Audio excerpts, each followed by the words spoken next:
Welcome back to the Big 550 KTRS. You're listening to She Said, He Said. I'm Gordon Montgomery, and I'm here with Kelley Lamm, and we have a special guest in the house. Who do we have, Kelley? We have Eric Boehmer. He is here with Boehmer Law Firm, an award-winning law firm, not just your average law firm, right, Eric? That's right.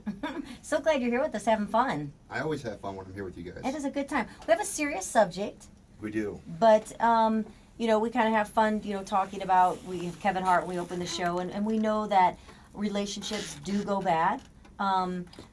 Some on a daily basis. Some have a bad falling out. Some make it. Some don't. Right? That's absolutely correct. And a lot of times you think you're going into this big hoorah of love, and everything's great, and you never think you're so in love, nothing's gonna go wrong. We're just so happy. And then all hell breaks loose. And as soon as something bad happens, like maybe cheating or whatever it may be, and then you run into some of the things that can happen. And what are those that can happen that make relationships go bad?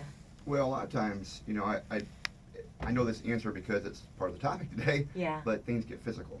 Things can get physical in a relationship. I personally think that it's pretty easy for people to hide faults, hide who they really are easily for 6 months without signs being displayed. Yet I think people can fall in love easily within a month or 2 months. So you're living with someone, dating someone, spending all your time with someone that you really don't know who they are. Sometimes quicker if you're in Vegas. Sometimes quicker. Well, 24 hours you're married, you come home.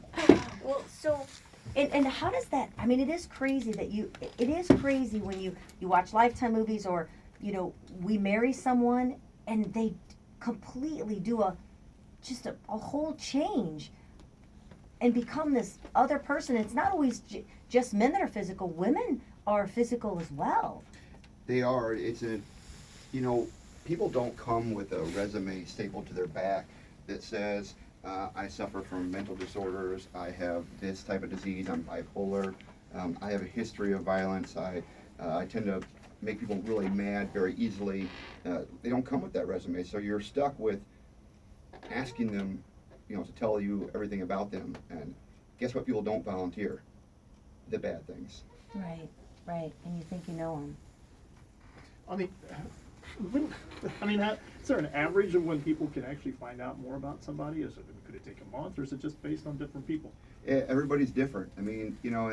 This wouldn't necessarily, be a legal issue, but more of a personal issue. But I think that you watch these Lifetime movies where people were living two separate lives with two families for 5 and 10 years at a time. Some people are really good at hiding, their faults or who they really are on the inside. Some people who have mental diseases don't even know themselves who they are. Some people have addictions or drinking problems that change their personality, or drug issues that change their personality. So you really never know. Are there things that you can? It's not, when you fall in love and you meet somebody, you're not thinking about preparing yourself or doing any kind of checkups. But if someone has an alias name and they're living another life somewhere else, and I know someone that even happened to myself, what do you do? Do you have to do some sort of pre-checkup? You can always look them up, get a background check on them, look on case.net, see if they have much of a criminal history. But the biggest single thing I would say to do is to be aware. Most people don't see the signs, and the reason why is because they don't want to see them.